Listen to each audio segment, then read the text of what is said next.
Rainbow Family Life Stories by Jodey Bateman. Interviews with Rainbow Family of Living Light folks conducted between 1977 and 2008. Scanned in 2018. Jodey Bateman may be contacted on Facebook. 13.A.Richard.Eagle.Feather. We lifted a lid on a garbage can. Richard.Eagle.Feather and Michelle were the couple central to setting up the Rainbow House in Austin. The interviews with them were done in March 1978, when the Rainbow House was in full swing. Richard. It's all out of central casting. They all come from God. He sends out all the characters, and if he makes you a fool, it's okay. I was born near Kansas City in 1948, on an Indian reservation. I was adopted. My stepmother told me my real mother wasn't an Indian. My stepfather was an oil field roughneck. I was raised in Vivian, Louisiana. We moved to Pharr, Texas. I played football and ran track in Pharr High School. Our high school football team had state champion about 3 years in a row. We had a track team that broke every record, and the records we made have still not been broken. The Spirit got us together, brother.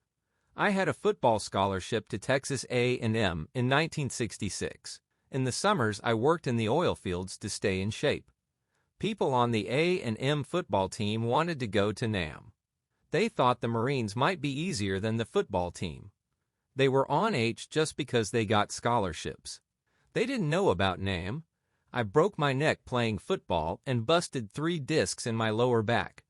Until I went on the road and ran out of everything, I never heard of the Rainbow Family. All those people I used to play football with, many, many people, they've all melted into the distance, and I've never heard from them since. I was married when I was 19, but it was annulled. I never drank a beer until I was 20 years old. I never smoked a cigarette until I was 21. My family did those things, I didn't.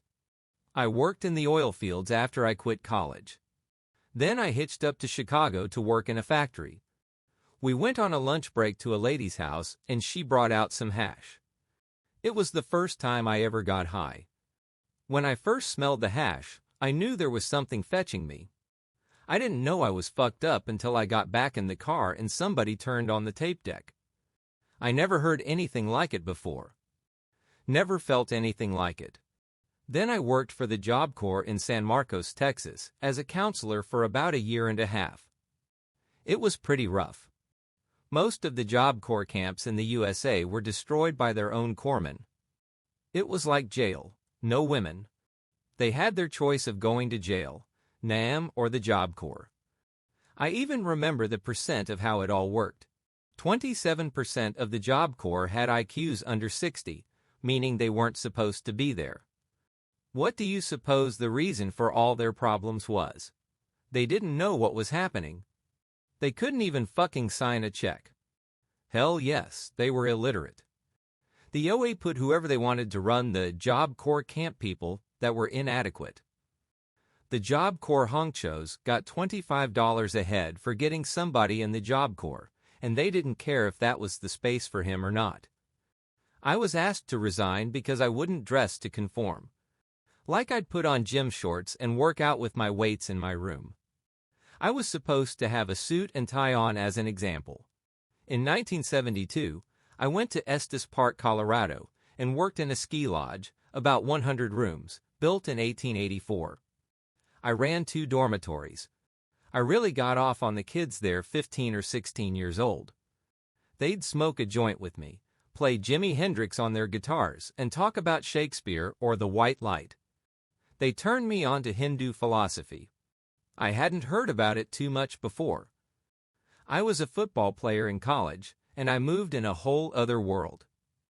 I was 15 miles from the Rainbow Gathering of 1972 at Granby, and I had no idea what the Rainbow Family was, and people from the lodge went to the gathering and had to hike for miles to get in.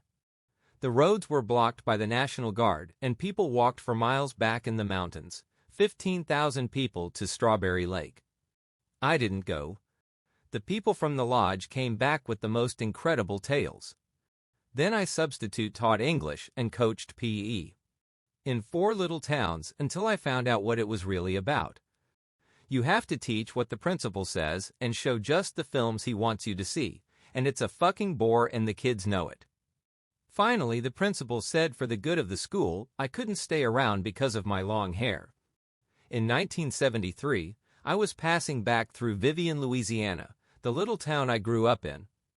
There was a swimming pool there, the biggest one in the South at one time. Then they closed it down for 5 years to keep from having blacks in the pool with whites like black men in the water with white women and white men in the water with black women.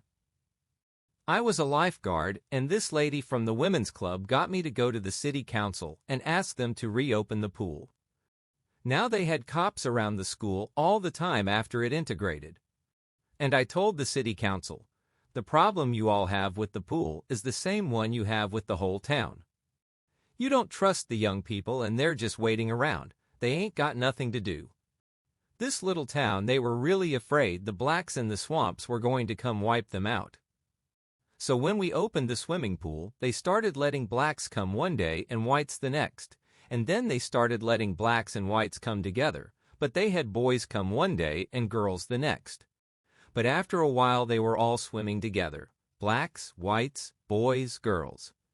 I spent a year doing that little trip as a lifeguard, and it was one of the highest manifestations of the spirit I have seen. Little kids holding hands in a circle, 50 at a time, not one of them knowing how to swim, and in a couple of weeks they were jumping off a 12-foot diving board. The first rainbow gathering I went to was in Utah in 1974. I went there with a little band of people called the Patriarchs. I got there 2 weeks before the gathering started. We were going to have it on Mount Zion in Mount Zion National Forest, and we ended up having it in Dixie, Utah at a reservoir. I tried to leave 3 times because there was too much arguing and confusion. I didn't know what was going on. I just heard the leaders were arguing about where to move the gathering.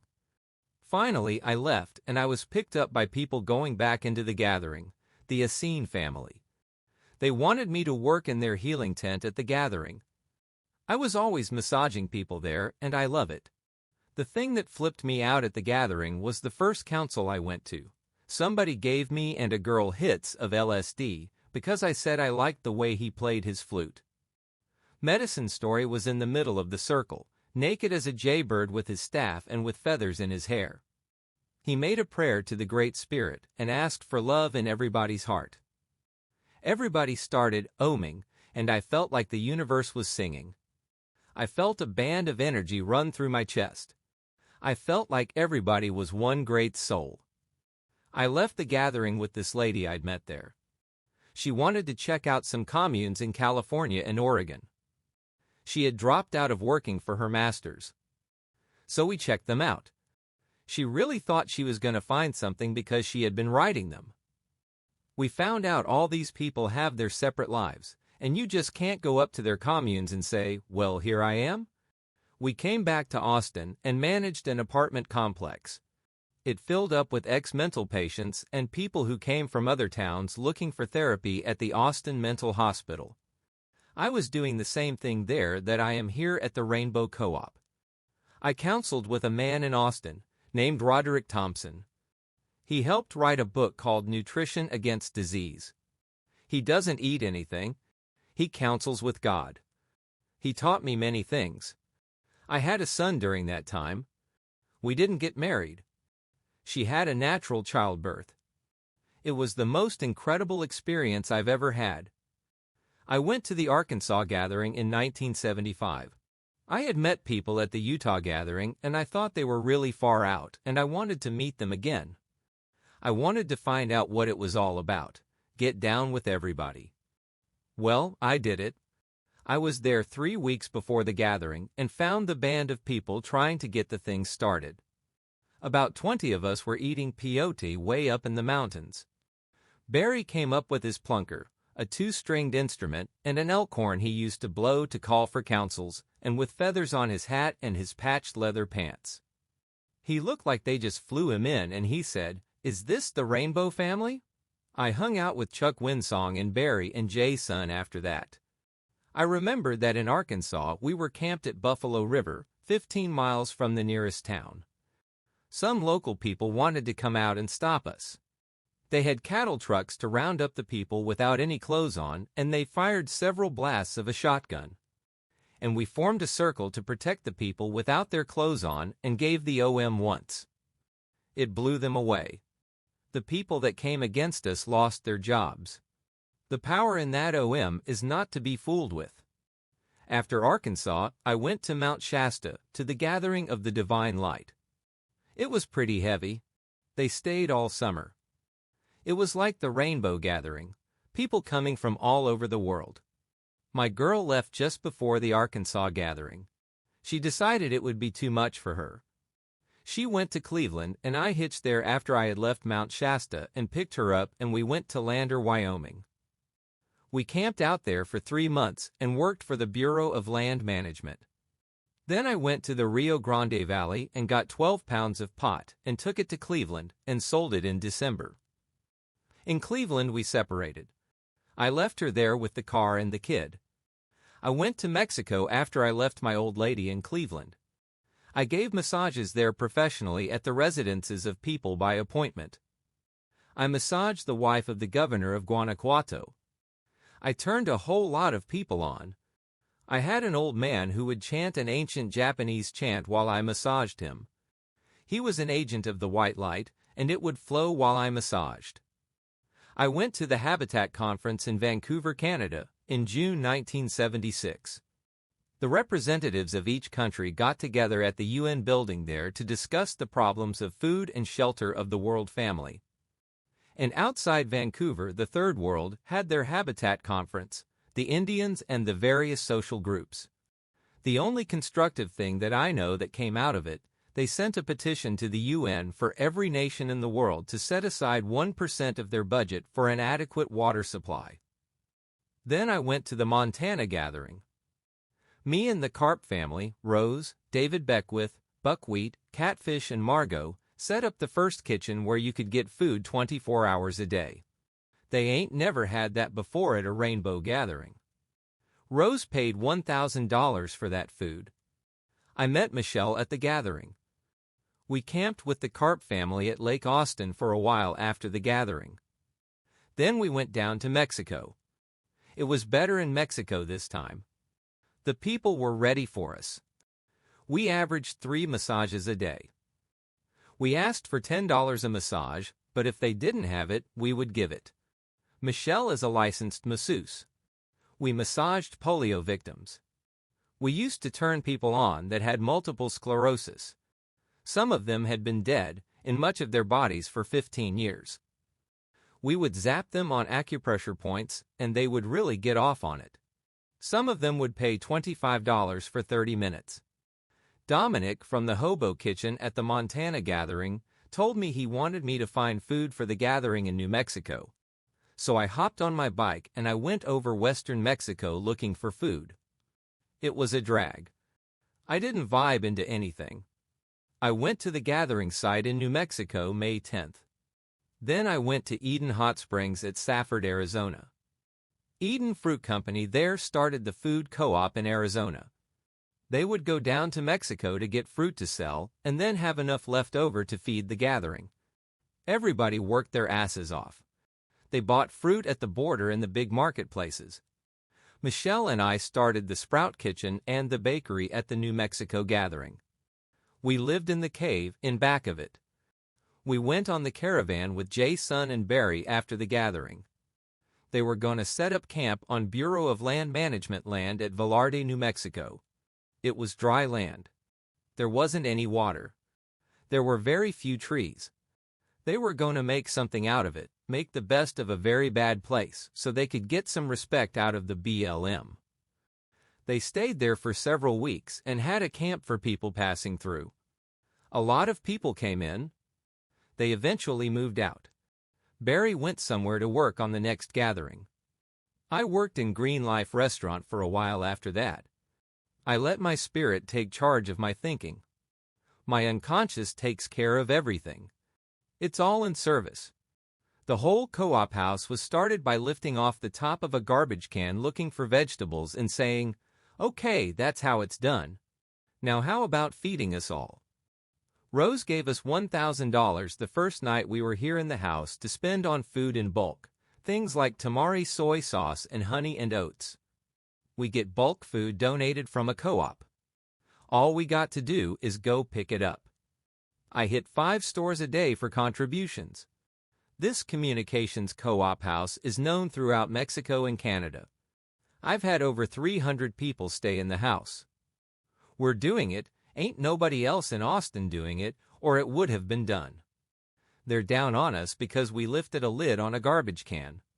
I told the Building Standards Commission when they had a hearing about shutting us down, every social agency in Austin sends people to our house to stay.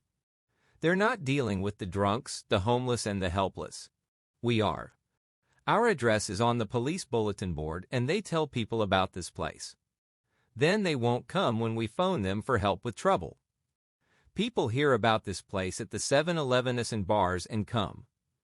The Rainbow family has no card-carrying members, no special books to read, and no hierarchy. We don't come under any of the laws the city of Austin has, because everything we do it freely. We don't have to have a restaurant license, grooming house license, or a license to deal with runaways, because nobody has to pay us for anything. Our attorney's just going to keep on giving us time to stay here until we can find another place. Now we're going to be here at this house a while. We're working with the ICC, the Inter-Cooperative Council, to find another place to stay in, hopefully with some land we can make a garden on. The Rainbow Co-op House finally had to close in June 1978 and never reopened.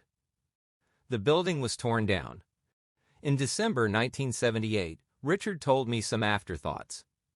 I felt really stoned on the spirit at the Rainbow House, stronger than I ever have. The only thing I was ever afraid of was not praying enough. I had to go in my room sometime and pray and do yoga. I felt like I was going to have to disappear. I couldn't believe these assholes who try to drag you down when you're trying to help, people going crazy all around me.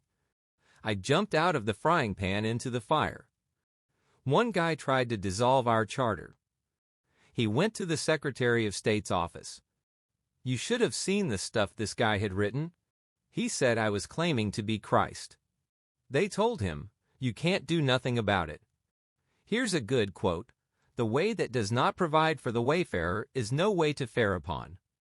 Both before and since the Austin Rainbow House, there have been free places for food and shelter called Rainbow Houses around the U.S.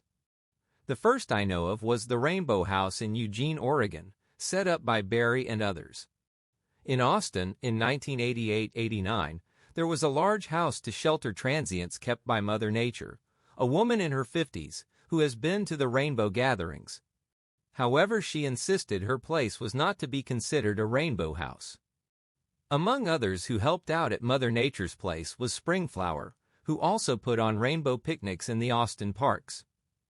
As of January 1989, it was estimated that there were 15,000 homeless in Austin, a city of around 400,000 people.